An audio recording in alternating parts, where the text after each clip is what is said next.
नमस्कार दोस्तों, स्वागत है आपका मेरे YouTube चैनल मधु की पाठशाला पर। इस वीडियो में हम कर रहे हैं 2021 का हिंदी का कॉमन पोर्शन। अभी 2022 का भी मैं करवा दूंगी, तो आपको 6 साल के सारे प्रीवियस कॉमन हिंदी के पेपर्स आपको मेरे YouTube चैनल पर मिल जाएंगे। प्लेलिस्ट मैं आपको बता देती हूँ, जैसे कि आपका PGT HTET common Hindi, TGT HTET common Hindi के नाम से आपको प्लेलिस्ट मिल जाएंगी। तो 6 साल के अगर आप एनालाइज कर रहे हो तो काफ़ी हद तक आपको आइडिया लग जाएगा कैसे क्वेश्चंस आ रहे हैं और किस टॉपिक से आपके क्वेश्चंस आ रहे हैं। ठीक है, एक बात और मैं आपसे डिस्कस करना चाहती हूँ कि इसमें जो भी मैं आंसर्स बता रही हूँ वो आपके एचटेट की जो ऑफिशियल आंसर की है उसके अकॉर्डिंग मैं आपको बता रही हूँ। पर जहाँ पे मुझे ऑब्जेक्शन लगता है कि ये आंसर करेक्ट नहीं हो सकता, वो विद डिटेल विद प्रूफ मैं आपको बताऊँगी कि क्यों नहीं हो सकता। हो सकता है वो आपका ऑब्जेक्शनल क्वेश्चन रहा हो या उसके ग्रेस मार्क्स मिले हों। ठीक है, तो HSSC ने एक तो आंसर मानना ही पड़ता है ना, तो उस तरीके से फिर वो क्वेश्चन आप खुद के अपने बेस पर भी एनालाइज कर सकते हो। तो देखिए, पहला ही क्वेश्चन है, इसलिए मैं आपको आज ये बात कह रही हूँ, अदरवाइज मैं शायद ना भी कहती, कि किस भाववाचक संज्ञा का निर्माण व्यक्तिवाचक संज्ञा से हुआ है। मैं डिटेल के साथ बताऊंगी क्यों। ठीक है, तो देखो, भाववाचक संज्ञा तो ये सारी ही हैं: बचपन, ऐश्वर्य, किशोर्य एंड मातृत्व।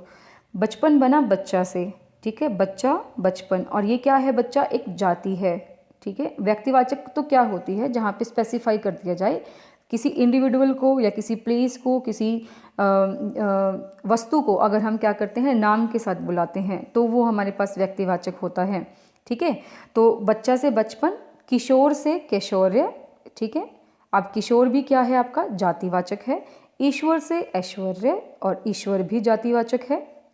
मातृत्व माता से बना है, और माता भी जातिवाचक है।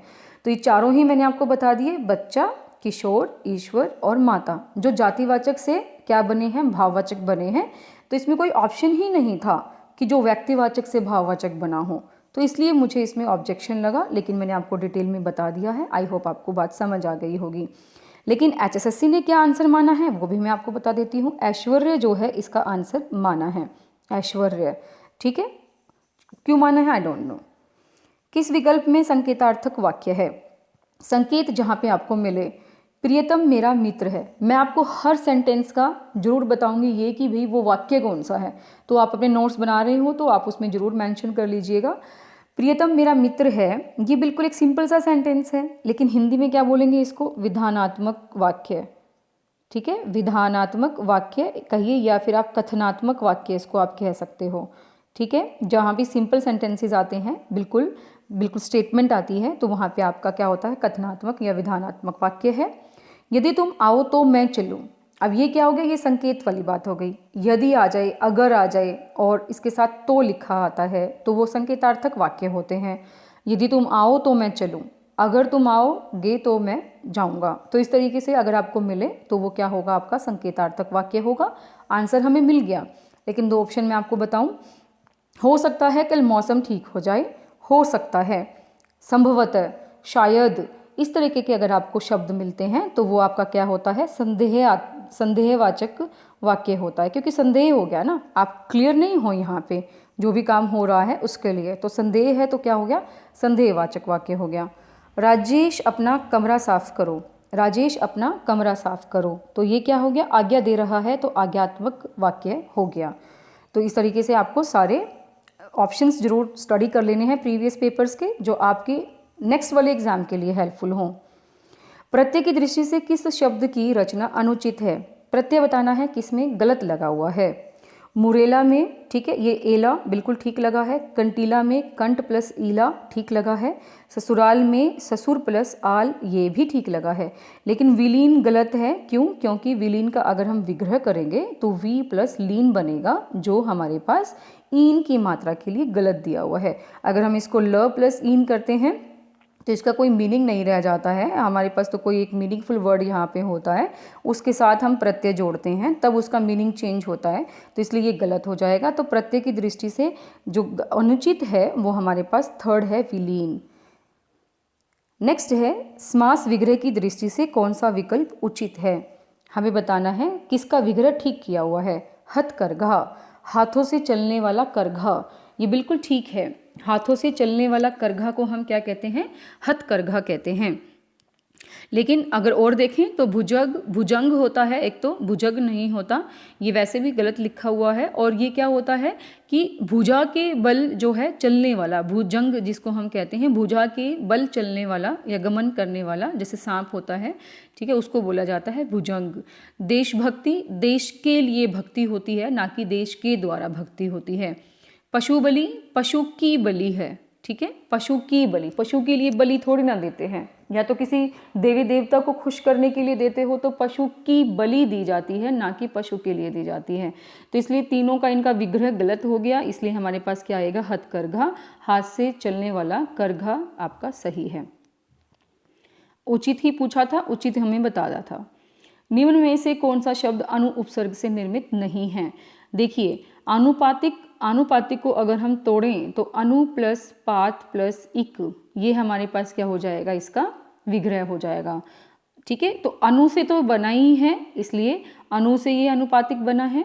अब यहाँ पे मैं एक और ऑप्शन बताती हूँ, चीज़ बताती हूँ कि अनुपातिक नहीं होता, अनुपातिक होता है। कई बार आपको शुद्ध अशुद्ध में दे दे तो अनुपातिक नहीं लिखेंगे, वहाँ पे अनुपातिक लिखेंगे, ये भी ध्यान रखना।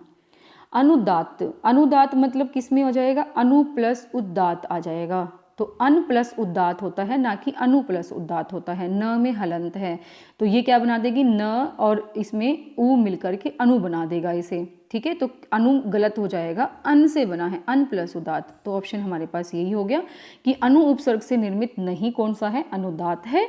अनुदीत में क्या है, अनुदित में अनु प्लस उदित। सारे जो हैं ऑप्शन में इसलिए बता देती हूँ ताकि कोई कन्फ्यूज़न ना रहे, और ये बिल्कुल इजीली दिख रहा है, अनु प्लस रंजक, अनुरंजक। तो कौन सा ऑप्शन हमारा करेक्ट रहा, सेकंड, अनुदात। निम्न में से किस विकल्प का कथन गलत है? बहुत इंपॉर्टेंट क्वेश्चन है, बहुत बार पूछे जाते हैं। री का उच्चारण स्थान मूर्धा है, ये बिल्कुल ठीक है। विसर्ग ध्वनि की गणना नासिक्य वर्णों में की जाती है, ये गलत हो गया। जो विसर्ग होती हैं उसमें ह की साउंड जो है वो रहती है, ना कि वो नाक से निकलने वाला कोई वर्ण है, इसलिए ये गलत हो जाएगा। ये दोनों ठीक हैं। स्टेटमेंट आपको जरूर याद रखनी है कि ये और व को अर्धस्वर भी कहा जाता है, और ड और ढ को उत्क्षिप्त वर्ण कहते हैं, ठीक है। ड और ढ उत्क्षिप्त वर्ण कहलाते हैं, ये भी आपकी स्टेटमेंट करेक्ट है, तो कीप इन माइंड प्लीज। किस विकल्प के सभी शब्द विदेशज हैं? अब हमारे पास ऑप्शन है 4, जिसमें 3-3 पार्ट हमें दिए हुए हैं। तो यहाँ पे थोड़ा सा इजी हो जाता है फाइंड आउट करना, क्यों? क्योंकि अगर आपको एक भी हिंदी का शब्द मिल गया तो आपको गेस करना इजी हो जाता है कि वो आपका विदेशी वाला ऑप्शन नहीं होगा। तो मैं अगर यहाँ पे बात करूँ, देखो मशीन अगर बात करते हैं तो ये क्या है, आपका विदेशी शब्द है, और वो भी कौन सा, इंग्लिश वाला। तो थोड़ा इंग्लिश से आजकल के बच्चे ज़्यादा फैमिलियर है ना, तो इसलिए मैंने पहले इंग्लिश को ही थोड़ा फोकस किया। पवन हिंदी का शब्द है, कहानी, अतिशयोक्ति हिंदी के शब्द हैं, पक्षवार हिंदी का शब्द है, ठीक है। हिंदी इसमें क्या करेंगे हम, 2 तरह की लैंग्वेज जो है वो जुड़ गई हैं, पक्ष प्लस वार जुड़ गई हैं, लेकिन दोनों ही हिंदी के रहते हैं, तो पक्षवार आ जाएगा, ठीक है।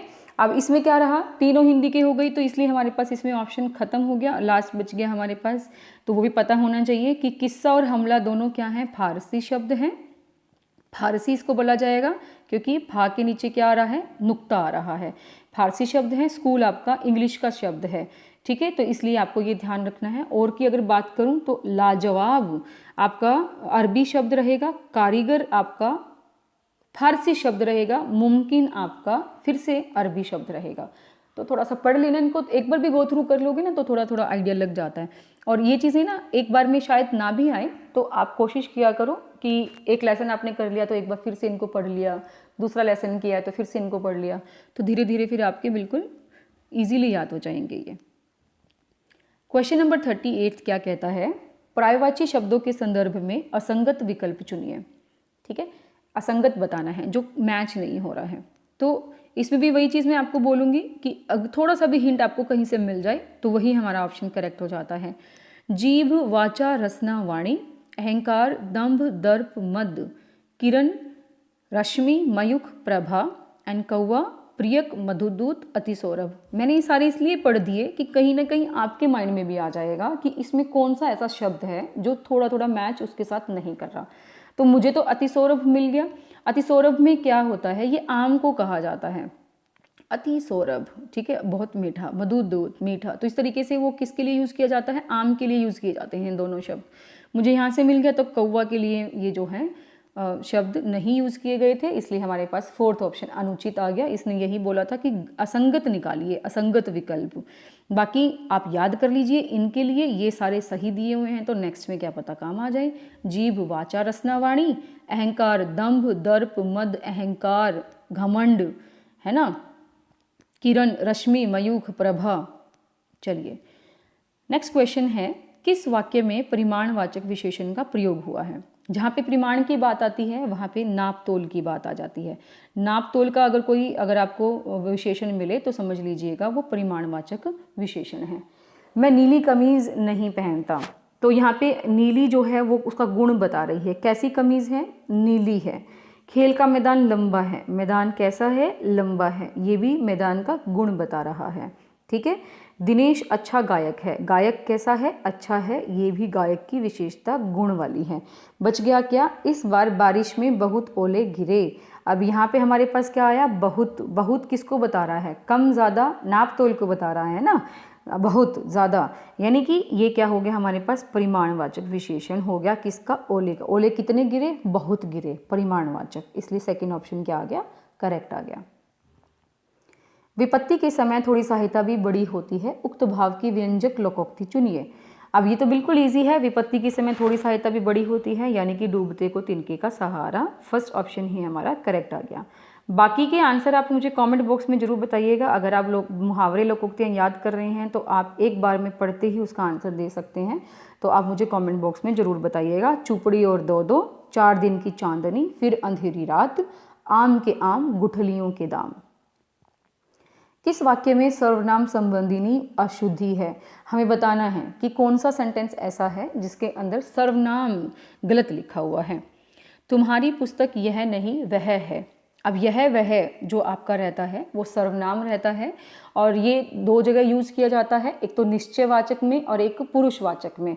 तो अब यहाँ पे निश्चयवाचक में ये इशारा कर रहा है, मैंने आपको पहले भी वीडियो में बताया था, जो पीजीटी की वीडियोज़ हैं, कि निश्चयवाचक सर्वनाम को हम संकेतवाचक सर्वनाम भी कहते हैं। तो इशारा हो रहा है यहाँ पे, मैं अपना कार्य कर रहा हूँ।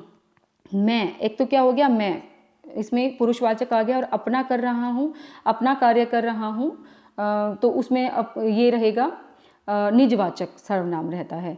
जिसने भी खाया है, सराहा है, तो ये क्या हो गया, रिलेशन जो है इसके अंदर शो कर रहा है। और मेरे को कुछ भी याद नहीं आ रहा, तो मेरे को नहीं होता, इसका मतलब क्या होता है, मुझे होता है। मुझे कुछ भी याद नहीं आ रहा, मेरे को कोई शब्द नहीं होते भाई, तो इसलिए मुझे जो सर्वनाम है वो हमारे पास पुरुषवाचक सर्वनाम है, इसलिए ये गलत हो जाएगा। तो क्या आएगा, मुझे कुछ भी याद नहीं आ रहा, तो फोर्थ ऑप्शन करेक्ट हो जाएगा। विलोम शब्द की दृष्टि से अनुचित युग्म पहचानिए, अनुचित बताने हैं।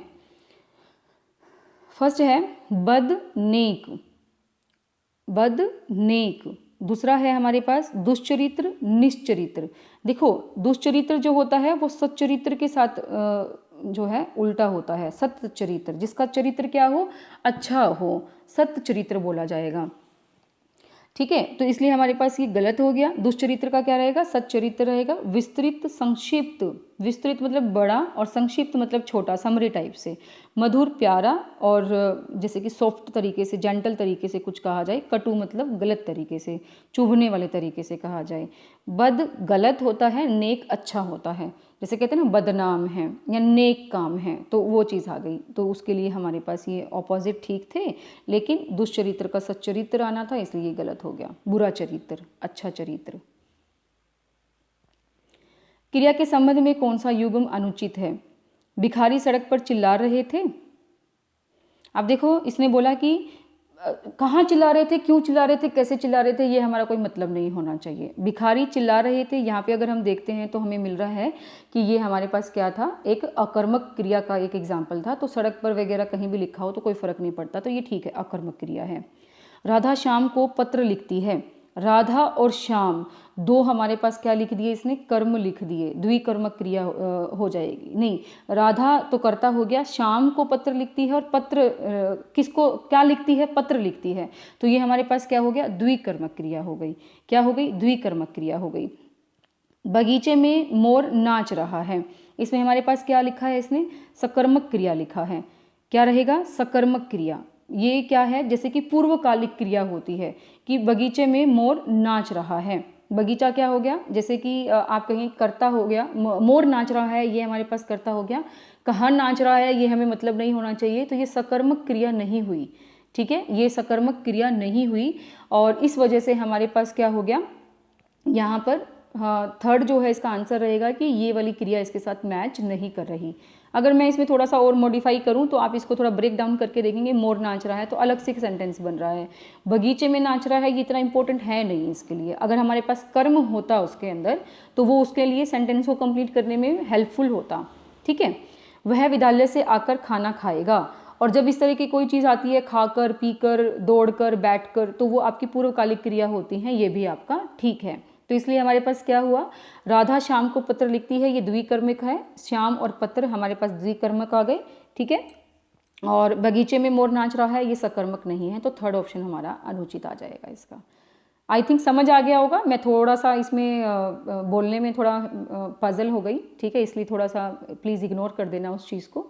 भिखारी सड़क पर चिल्ला रहे थे, तो भिखारी चिल्ला रहे थे ये अकर्मक क्रिया ही है। ठीक है, जैसे कि मोर नाच रहा है ये भी अकर्मक क्रिया है, समझ लीजिएगा। किस विकल्प में संधि विच्छेद अनुचित है, बहिरेकता, बही प्लस एकता, ये बिल्कुल ठीक है। ठीक है, आशीर्वचन, आशी प्लस वचन, ये भी ठीक है। रतिरंश, रतिरंश में क्या है आपका विसर्ग नहीं आएंगे, रति प्लस रंश रहेगा, तो ये आपका क्या आ गया, अनुचित आ गया।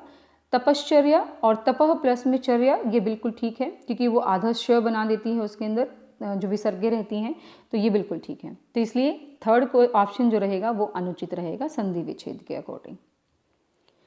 निम्न में से किस मुहावरे का अर्थ संगत नहीं है, नहले पर दहला मारना, इसका सही है करारा जवाब देना। बत्ती सी बंद होना, चुप हो जाना, ये तो बोलते ही है ना, हमारे हरियाणा में तो बहुत ज़्यादा चलती है। ठीक है, ऐसा मुंह पे मारूंगा कि बत्ती सी बंद हो जाएगी, तो वो क्या है कि चुप हो जाना। सिर का पसीना पांव तक आना, कठिन परिश्रम करना, ये भी उतना ही बिल्कुल ठीक है। थाली का बैंगन होना, सर्व सुलभ होना, इसका मतलब ये नहीं है, इसका मतलब ये है थाली का बैंगन होना कि जिस तरफ थाली को झुकाते हो बैंगन उसी तरफ लुढ़क जाता है कि नहीं लुढ़क जाता है। इसी तरीके से इसका आंसर क्या बनेगा कि जिधर ज़्यादा फायदा देखा वही लुढ़क गया, तो इसलिए क्या रहेगा, थाली का बैंगन होना, सर्व सुलभ होना, ये गलत है। निकालना क्या था, अर्थ संगत नहीं है, यही हमें निकालना था। तो फोर्थ ऑप्शन जो होगा हमारा करेक्ट आ जाएगा। तो ये थे हमारे 15 जो questions related to Hindi common. ठीक है, तो आई होप आपको वीडियो पसंद आई होगी, और इस तरीके से और भी वीडियोस के लिए आप हमें कमेंट बॉक्स में बता सकते हैं कि कौन सी वीडियोस आपको चाहिए, किस टॉपिक पर आप जो है पसंद करेंगे। कॉमन सब्जेक्ट्स के लिए मैं डालूंगी, कोशिश करूंगी कि एक कॉमन के लिए और एक मेन सब्जेक्ट के लिए मैं आपके लिए वीडियोस ले आऊँ। ठीक है, वीडियोस अच्छी लगी तो प्लीज़ लाइक शेयर कर दो, और चैनल पर नए हैं तो सब्सक्राइब कर दो। ये मुझे पता है सबको एक बार इरिटेशन वाली लाइन लगते हैं, यहाँ तक तो बहुत सारे बच्चे निकल चुके होते हैं, है ना, कि बाद में मैम सब्सक्राइब करने के लिए बोलेगी तो निकल लो। तो इसमें थोड़ा सा मेरे लिए भी बेनिफिट हो जाएगा, तो आप प्लीज़ सब्सक्राइब भी कर लिया करो। चलिए, अभी के लिए इतना काफ़ी है। Thank you very much. पढ़ते रहिए, पढ़ाते रहिए।